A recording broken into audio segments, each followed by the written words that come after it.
भाई आईएससी का इकोनॉमिक्स का जो सब्जेक्ट कोड है दैट इज 856। तो अगर मैं आपसे पूछूं कि इकोनॉमिक्स होता क्या है, तो we have a very simple answer to this question children.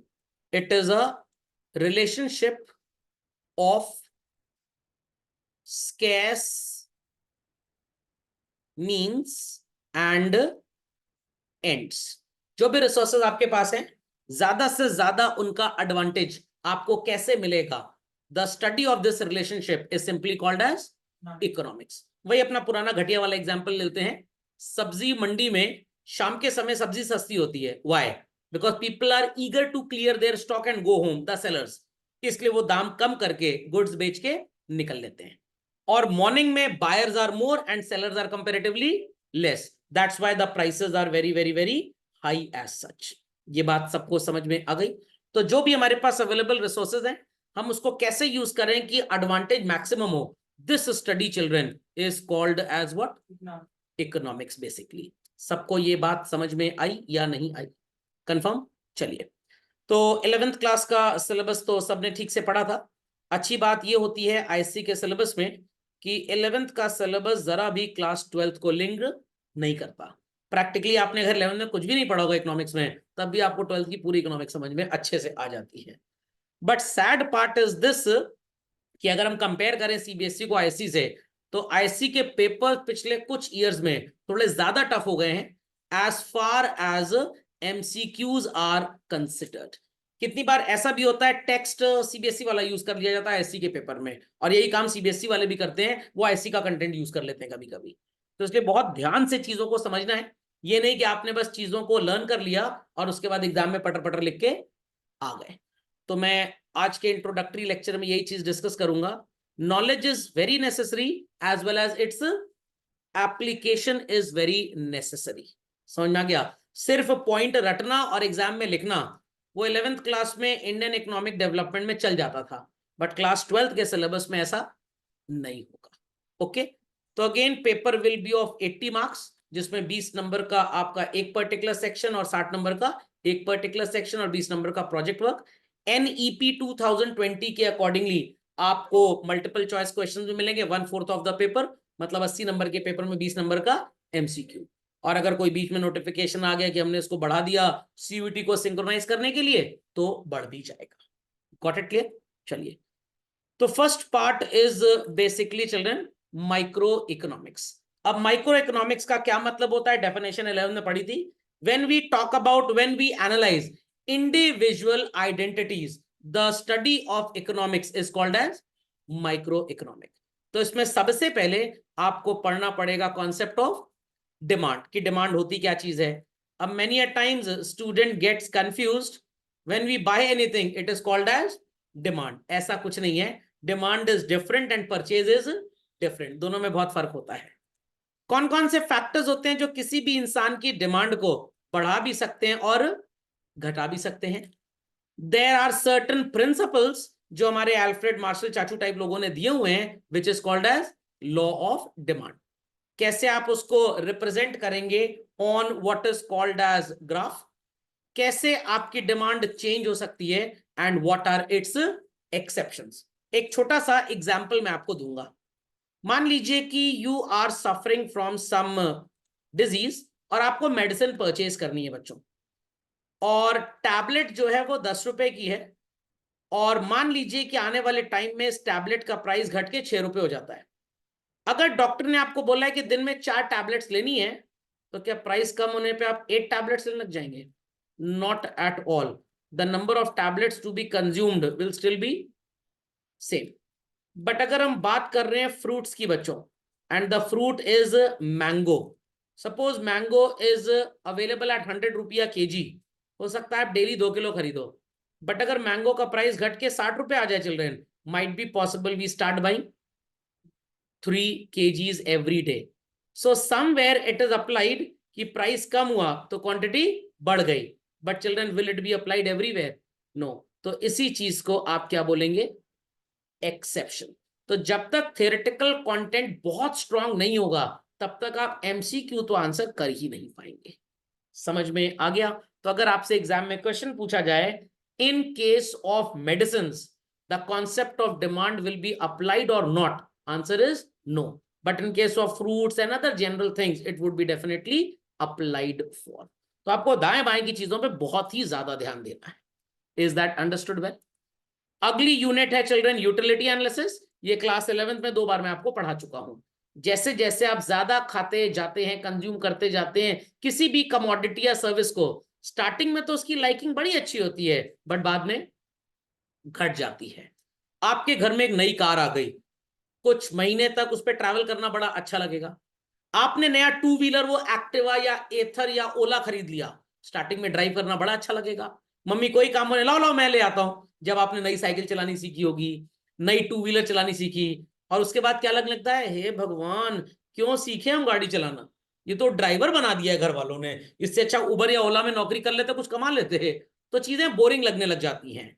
तो पूरा का पूरा जो इकोनॉमिक्स है चिल्ड्रन, मेरे को इसको लगता है कि इकोनॉमिक्स ना बोल के एडवांस्ड न्यूमेरिकल साइकोलॉजी बोल देना चाहिए, तो थोड़ा ज्यादा अच्छा लगेगा. नई टी शर्ट आपने आज पहनी थी, मेरे को पता है बहुत अच्छी लगी, बट 2-3-4 बार पहनने के बाद क्या उतनी अच्छी लगेगी? तब वो ब्रांड वैल्यू आती ही नहीं है. आपने लेवाइस का ट्राउजर भी देखा और पेपे का ट्राउजर भी देखा, अरमानी एक्सचेंज का भी देखा, तो प्राइस अगर तीनों का सेम होगा तो आप क्या खरीदेंगे? अरमानी एक्सचेंज खरीदेंगे. तो this behaviour is called as what children? Utility. खोपड़े में बात गई. तो 12th क्लास पे इसको भी 3 बार आप पढ़ेंगे. देयर आफ्टर चिल्ड्रन, हम अगर बात करें आगे के कंटेंट की, तो जब हम बोल रहे थे कि भाई आप किस चीज को खरीदेंगे, प्राइस बढ़ेगा कम होगा and all that, it is demand. But उसमें चेंज को जब आप मेजर करोगे, तो that change in economics is called as what? Elasticity.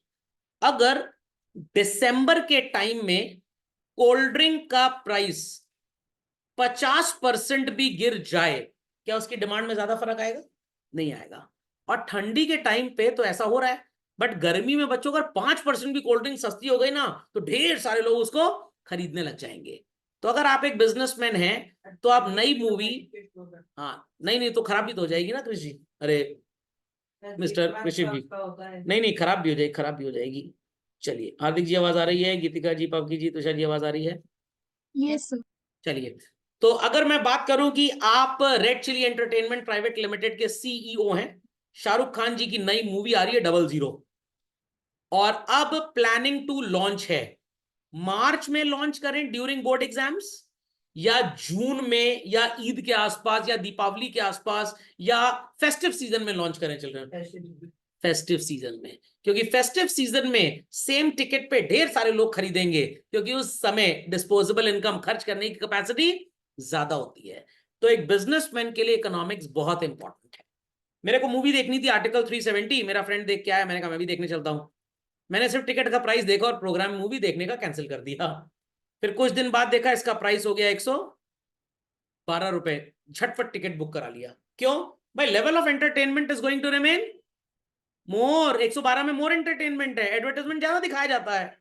और जब मूवी नहीं होती है 340 का टिकट, तो एडवर्टाइजमेंट कम दिखाया जाता है ताकि ज्यादा शोज चला लें. Got it clear? बट जो मूवी फैंस होंगे, जिनको भाई फर्स्ट डे फर्स्ट शो का शौक है, वो सारे के सारे महान आत्माएं कब जाएंगे?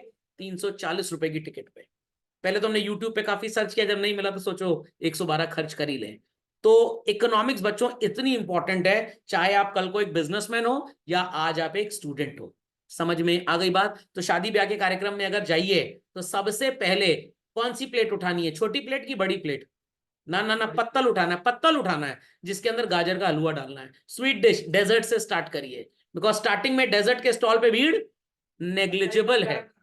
हाँ, और नेग्लिजिबल है, समझ में आ गया? और खाने के स्टॉल पे भीड़ सबसे ज्यादा. चाट के स्टॉल पे तो जाइए ही ना, क्योंकि अगर दही बड़ा टेंजेंट बना गया, तो समझ लीजिए पूरा लहंगा और कोट सूट 500 रुपए की डिमांड करेगा आपसे, फिर से ड्राई क्लीन कराना पड़ेगा.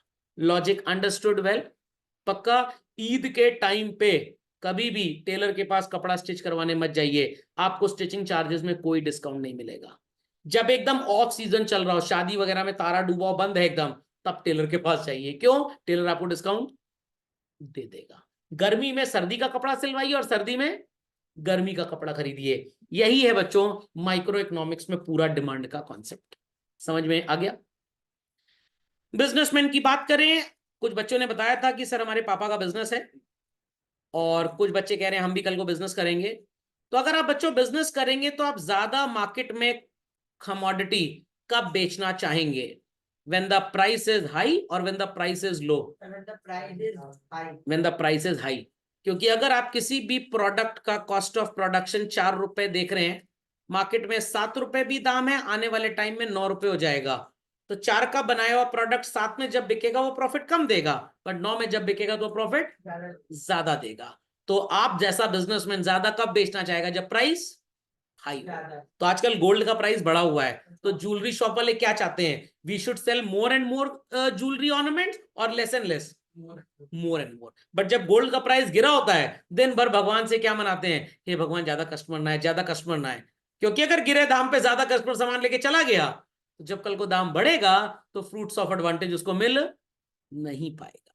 तो अगर आपका बर्थडे मार्च में आता है, आप माथा पीट लेंगे, दोस्त आ नहीं पाएंगे, गिफ्ट मिलेगा नहीं। समझ में आ गया?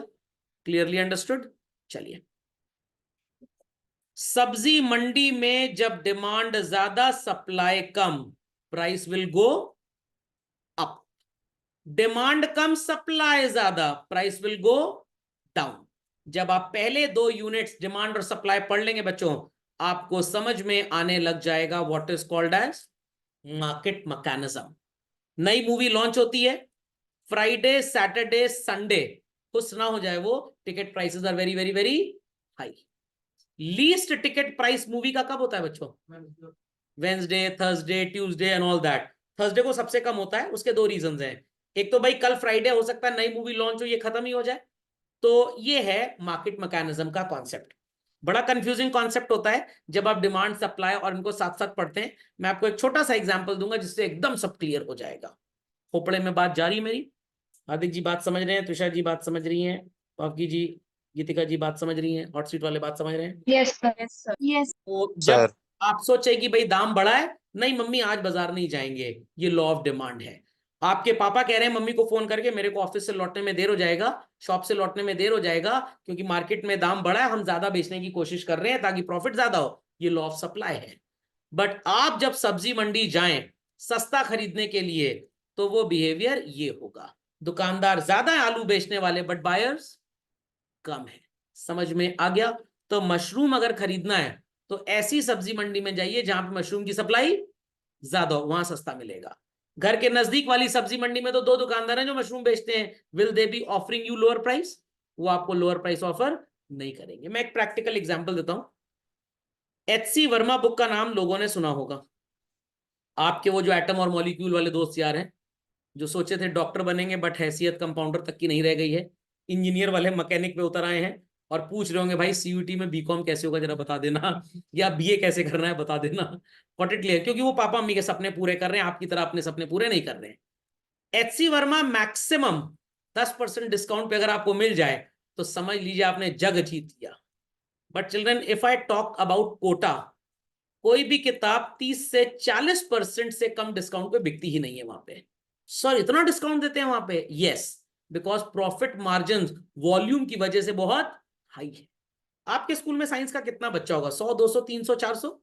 शहर में प्रॉपर अगर एक पर्टिकुलर बुक शॉप को विजिट करते होंगे एक सब्जेक्ट के लिए, 2000, 3000, 10,000 बच्चे, वहां पे लाखों बच्चे हैं। तो अगर एक किताब कोटा में शॉपकीपर ने 100 की खरीदी, जिसकी एमआरपी 350 रुपए है, शॉपकीपर कहेगा 220 में बेचो, पैसा आएगा फिर दूसरी किताब खरीद के बेचेंगे। नॉर्मल सिटी वाला क्या बोलेगा? मैडम जी कमाई नहीं है, 315 से कम पे नहीं दे पाएंगे आपको। Logic understood well children? ये है मार्केट मैकेनिज्म। तो सेम चीजें कहीं पे बहुत सस्ती होती है और कहीं पे बहुत महंगी। गांव पे हाईवे अगर ट्रैवल कर रहे हैं और कहीं विलेज एडजॉइनिंग एरियाज आ जाए, हो सकता है टोमेटो आपको 25 रुपए किलो मिल जाए, बट आपके घर के बगल में सब्जी मंडी में वो 40-50 से कम आपको नहीं मिलेगा। Again this is market mechanism, क्योंकि गांव में सप्लाई ज्यादा और डिमांड कम, और लोकल सब्जी मंडी में demand is more and supply is less. South India में रोटी मिलती है 40 रुपए की और इडली मिलती है 10 रुपए की। नॉर्थ इंडिया में इडली मिलती है 40 रुपए की और रोटी मिलती है 10 रुपए की। बच्चे कहेंगे सर कहाँ मिलती है सब चीजें आप ही को सस्ती? सड़क पे जो खाना बिकता है। अब मैं ताज की और मुगल शेरटन की बात नहीं करूंगा आपसे। ये बात समझ में आ गई बच्चों? So this is to be taught and studied in the unit called what? Market mechanism. एक फैक्ट्री वाला ज्यादा से ज्यादा कब प्रोड्यूस करेगा? सॉरी टू इंटरप्ट, हमारे कृषिव जी का एक प्रश्न है, पूछिए कृषिव जी। सर हमने लास्ट 11th क्लास में पढ़ा था कि when the demand is high the price goes up। अच्छा सर ये पढ़ा था। ये मार्केट मैकेनिज्म है, ये मार्केट मैकेनिज्म है, यही तो मैं कह रहा हूं, ये मार्केट मैकेनिज्म है। अगर आईफोन महंगा हो जाता है तो हम नहीं खरीदेंगे, ये लॉ ऑफ डिमांड, ये लॉ ऑफ डिमांड। दुकानदार चाहेगा जब जब इसका दाम बढ़े ज्यादा से ज्यादा बेच लूं, ये लॉ ऑफ सप्लाई। बट कब आईफोन का प्राइस गिरेगा? It is market mechanism. कब प्राइस बढ़ेगा? It is market mechanism. और क्लियरली समझेंगे डिमांड सप्लाई में, बट अब बात आई गई है तो बता देता हूं। डिमांड का मतलब क्वांटिटी एंड इट्स प्राइस। जब डिपेंडेंट फैक्टर क्वांटिटी है और इंडिपेंडेंट फैक्टर प्राइस है तो ये लॉ ऑफ डिमांड है बच्चों, ठीक है। सिमिलरली सप्लाई का मतलब क्वांटिटी एंड इट्स प्राइस। जब डिपेंडेंट फैक्टर क्वांटिटी है और इंडिपेंडेंट फैक्टर प्राइस है तो ये लॉ ऑफ सप्लाई होता है, ओके। अब एकदम मैं डिविएट कर रहा हूं कॉन्सेप्ट को। Quantity demanded and quantity supplied, ये दोनों इंडिपेंडेंट होंगे और प्राइस अब डिपेंडेंट बन जाएगा। आई रिपीट चिल्ड्रन, प्राइस क्या बन जाएगा? डिपेंडेंट, और ये दोनों क्या बन जाएंगे? इंडिपेंडेंट। तो बॉक्स रिप्रेजेंट कर रहा है इंडिपेंडेंट और सर्कल रिप्रेजेंट कर रहा है डिपेंडेंट। तो बात को ध्यान से सुनना है सबको, बहुत ध्यान से सुनिएगा। क्वांटिटी डिपेंडेंट हो और प्राइस इंडिपेंडेंट हो तो ये लॉ ऑफ डिमांड और ये लॉ ऑफ सप्लाई। बट जब प्राइस डिपेंडेंट हो जाए तो ये क्या बन जाता है बच्चों? Market mechanism. वो इंटरनल वो कॉन्सेप्ट डिफरेंट हो जाएगा। आप पापा मम्मी के ऊपर डिपेंडेंट हैं, they are earning members, you are non earning. कल को 70-75 साल उनकी उम्र हो गई, भाई वो बूढ़े हो गए, उतना काम नहीं कर सकते, तो they are dependent on you. समझ में आ गया? तो you are independent and parents are dependent in their old age. और अभी क्या हो रहा है? आप डिपेंडेंट हो और आपके पापा मम्मी इंडिपेंडेंट है। समझ में आ गई बात? पक्का? तो पैसा जब इंडिपेंडेंट हो तो law of demand law of supply, और पैसा जब डिपेंडेंट हो जाए तो it is so called price, that is market mechanism. समझ में आ गई? थोड़ी सी कंफ्यूजन क्लियर हो गई? बाकी टेंशन मत लीजिए, सब क्लियर होगा, डोंट टेक एनी टेंशन। आगे चलते हैं बच्चों। प्रोड्यूसर बाजार में सामान बेचने के लिए क्या करेगा? पहले प्रोडक्शन करेगा। जब वो प्रोड्यूस करेगा, 11th क्लास में आपने पढ़ा था, क्या इस्तेमाल करेगा? Factors of production. सबसे important factor of production labour होता है, थोड़े से लीस्ट इंपॉर्टेंट होते हैं कैपिटल, लैंड एंड एंटरप्रेन्योर। आपको जो वर्कफोर्स मिलेगा क्या फोकट में मिलेगा बच्चों? नो, क्या पे करना पड़ेगा? वेजेस। लैंड के लिए रेंट, कैपिटल के लिए इंटरेस्ट और एंटरप्रेन्योर को प्रॉफिट। फ्री में तो सामान बनेगा नहीं। जैसे जैसे आप ज्यादा प्रोड्यूस करेंगे बच्चों, per unit cost will go down. कैसे सर? 10,000 रुपए महीना मैं अपने शेफ को रेस्टोरेंट में देता हूं और ये 1,000 रोटियां बनाता है। कितनी रोटी बनाता है? 1,000। 10,000 रुपए ले रहा है, 1,000 रोटी बना रहा है। पर चपाती लेबर कॉस्ट कितनी है बच्चों? 10 रुपी। अगर मैं इससे और रोटियां बनवा लूं तो पर चपाती लेबर कॉस्ट कम हो जाएगी। तो आपके घर में जो मेड सर्वेंट हाउस हेल्प आती है, मम्मी उसको पैसे देती है, फ्री में तो काम नहीं करेगी वो। मम्मी चाहती है ज्यादा से ज्यादा काम करवाएं या कम से कम? ज्यादा से ज्यादा। क्यों ज्यादा से ज्यादा? ताकि per unit work done should be cheapest, should be cheapest. आप मेरे से पढ़ रहे हो, यू पे टू मी, तो आप चाहोगे कि मैं आपको ज्यादा से ज्यादा चीजें बताऊं या कम से कम बताऊं? ज्यादा से ज्यादा, ताकि आपकी नॉलेज जितनी ज्यादा होगी आपको यूटिलिटी सेटिस्फैक्शन उस चीज का उतना ज्यादा होगा। क्यों मैकडॉनल्ड्स कहता है कि मील खरीदिए हमसे? क्योंकि एक इंसान जो ऑर्डर ले रहा है, चाहे वो मील का ऑर्डर ले या सिंगल बर्गर का ले, उसकी सैलरी तो उतनी है। अगर 100 लोग सिंगल बर्गर खरीदते हैं तो मैकडॉनल्ड का फायदा कम है, बट 100 में से 80 लोग अगर मील खरीद लें तो McDonald's have to pay same money to that account operator, that screen operator, but their revenue will be going up. तो अगर आपने एक व्हीकल किराए पे ली और वो कह रहा है मैं 100 किलोमीटर्स आपको सो कॉल्ड ड्राइविंग बेनिफिट दूंगा, तो क्या आप 90 किलोमीटर में व्हीकल छोड़ देंगे? घर आ गया तभी कहीं 2 चक्कर जरा और घुमा दो। इज दैट अंडरस्टूड और नॉट? तो 399 रुपीज का आपने जियो रिचार्ज कराया, अनलिमिटेड जितना चाहे उतना बात करिए। तो आप कम कॉल्स करेंगे कि ज्यादा करेंगे? ज्यादा, चाहे कान की बैंड बज जाए, कान खराब हो जाए, बट कॉल हम कम नहीं करेंगे। तो ये कॉस्ट का जो रिलेशनशिप आउटपुट के साथ होता है बच्चों, इसको बोलते हैं प्रोडक्शन फंक्शन। क्या बोलते हैं? Production function. इसमें चैप्टर आधा पढ़ना है शॉर्ट रन, लॉन्ग रन आपके सिलेबस में नहीं है, सिर्फ मीनिंग है। बट मैं आपको लॉन्ग रन भी पढ़ाऊंगा, क्योंकि आपको ग्रेजुएशन में, बीए में एज वेल एज बीकॉम में एज वेल एज एमबीए में ये पूछा जाएगा। और वहां पे टीचर्स नहीं पढ़ाएंगे, बिकॉज वो आज भी यही अज्यूम करते हैं कि आप इन चीजों को क्लास 12 में पढ़ के आए हैं। ये कोविड में बेसिकली सिलेबस का रिडक्शन कर दिया गया था, but I will be teaching you this, okay. So as we produce more, total cost बढ़ेगी बच्चों, बट पर यूनिट कॉस्ट घटेगी। कॉस्ट जितनी कम और रेवेन्यू जितना ज्यादा, प्रॉफिट उतना ज्यादा होगा। तो लागत कम से कम और प्रॉफिट ज्यादा से ज्यादा। तो अलग अलग मार्केट्स में कैसे हमारा कॉस्ट और प्रॉफिट आपस में मैच करेगा बच्चों, that will be taught in the unit called as cost and revenue, okay. और उसके बाद बाजार कितनी तरीके का होता है, 11th क्लास थोड़ा सा याद कर लीजिएगा, was not there in syllabus but मैंने आपको बताया था। सब्जी मंडी could be the best example for, screen पे है भाई, इतना सन्नाटा क्यों है क्लास में? Perfect competition. आईफोन पूरी दुनिया में कौन सी कंपनी बनाती है? Foxconn, not Apple. एप्पल तो डिजाइन करता है, मैन्युफैक्चरिंग फॉक्सकॉन करता है एप्पल के लिए। और आईओएस सिर्फ इसी में मिलेगा, सिंगल सेलर, तो इट इज मोनोपोली। ढेर सारे लोग बाजार में फ्लिपकार्ट पे, अमेजोन पे टीवी बेच रहे हैं, बट सबका डिजाइन, स्ट्रक्चर, ब्रांड, कलर सब कुछ डिफरेंट है। एंड्रॉयड 50 मोबाइल्स में, Vivo, Oppo, Poco, Google, Samsung, LG, अब बंद हो गया, अब नहीं आता, सब में है, बट सबका यूजर इंटरफेस थोड़ा सा डिफरेंट है। क्या बोलते हैं इस मार्केट को? मोनोपोलिस्टिक। ढेर सारी कार कंपनीज इंडिया में है, Audi, BMW and so called Mercedes. इनका कंपटीशन आपस का है, ये टाटा और मारुति से कॉम्पीट नहीं करती। Few firms are there, it is called as what? Oligopoly.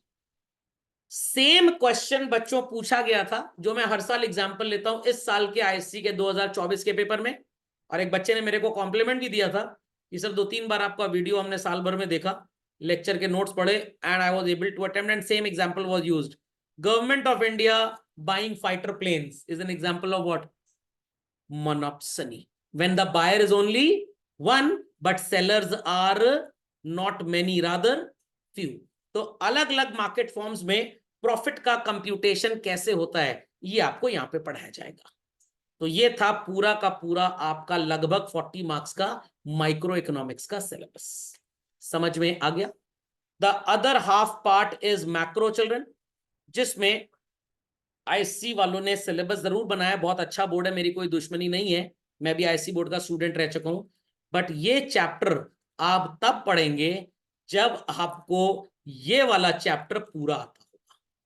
तो if you will go by the book और सिलेबस, आपको ना सो कॉल्ड दूसरा समझ में आएगा ना छठा समझ में आएगा, क्योंकि पूरा नेशनल इनकम पढ़ने के बाद ही theory of income and employment समझ में आता है। नहीं, ये मैं पहले नहीं पढ़ाऊंगा, मैं सीक्वेंस बताऊंगा क्या पढ़ाना है, परेशान बिल्कुल मत होइएगा। Got it clear? चलिए, तो मैं जिस ऑर्डर में आपको पढ़ाऊंगा उस ऑर्डर में डिस्कस कर रहा हूं। हम मैक्रो में सबसे पहली यूनिट जो पढ़ेंगे children, that is money and banking. Money होता क्या है, ये मत बोलिएगा सर अपना सपना, मनी मनी। कैसे बैंक्स चलते हैं, बैंक्स लोन कैसे देते हैं, बैंक्स के ऊपर शिकंजा कैसे कसा जाता है, सब कुछ पढ़ाएंगे बैंक के बारे में।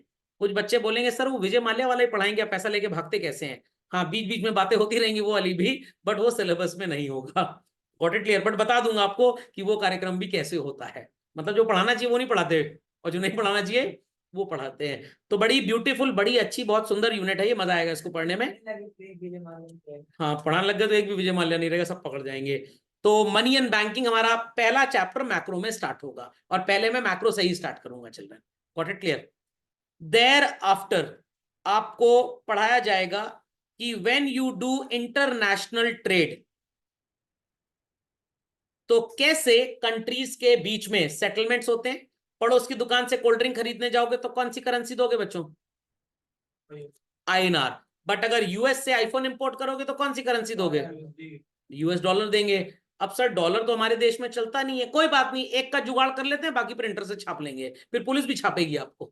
कैसे ये डॉलर का प्राइस डिसाइड होता है, कैसे ये 1890 में डिसाइड होता था, कैसे 1940 में डिसाइड होता था, और कैसे ये आज डिसाइड होता है, अगेन ये थ्योरीज हैं आपके सो कॉल्ड अंडरस्टैंडिंग के लिए, बट एग्जाम में इनकी डायरेक्ट टेस्टिंग नहीं होगी।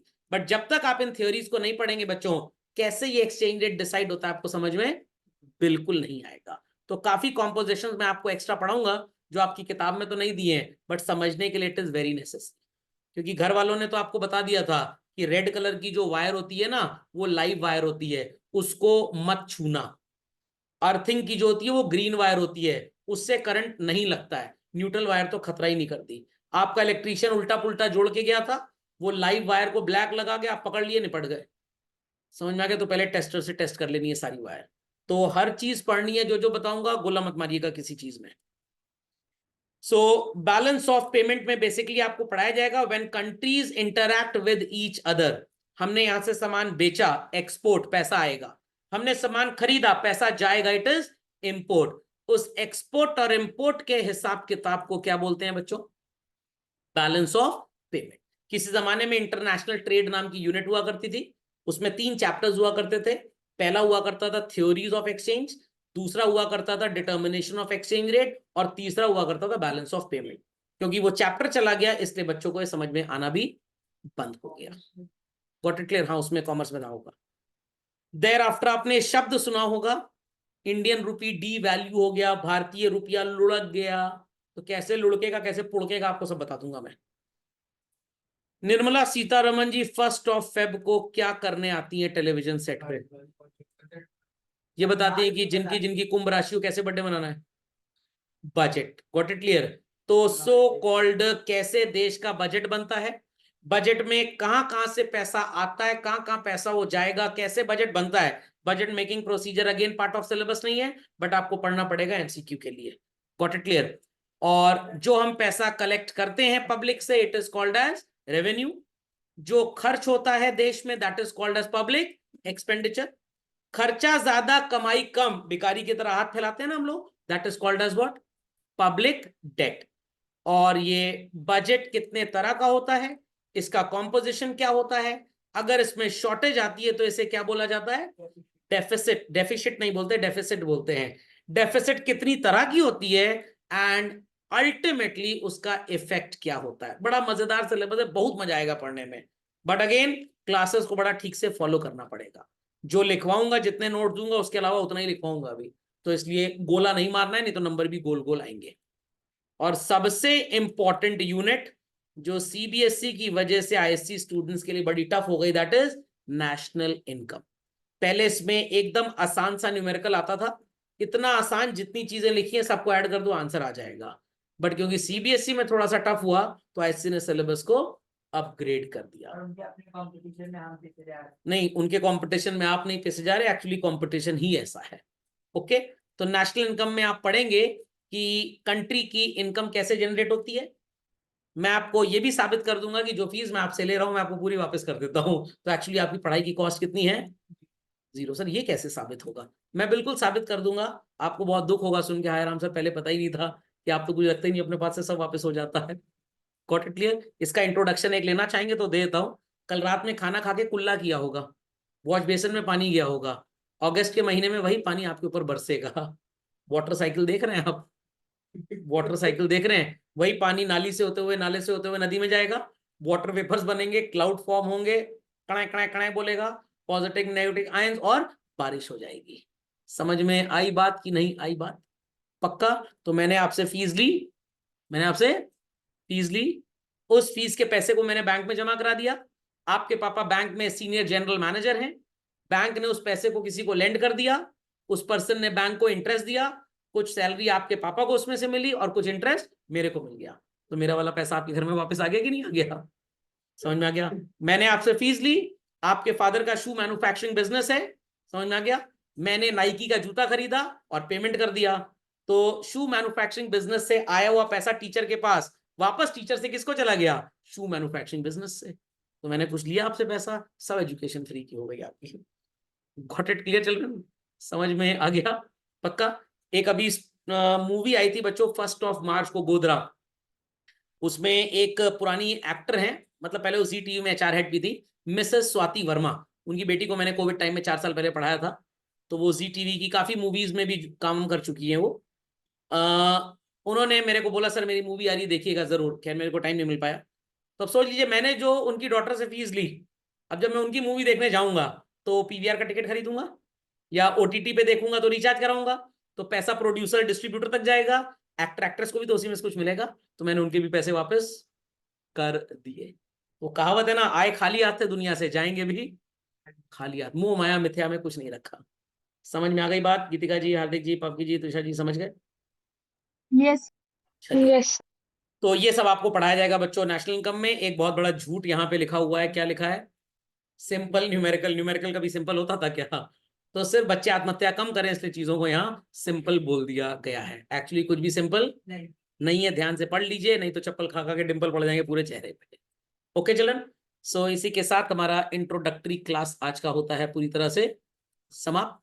अगला लेक्चर हमारा कल से रेगुलर क्लास इकोनॉमिक्स की स्टार्ट हो जाएगी। टाइमिंग्स एंड ऑल आपको अपडेट कर दिए जाएंगे। ओके, चलिए कोई क्वेरी है तो पूछ लीजिए।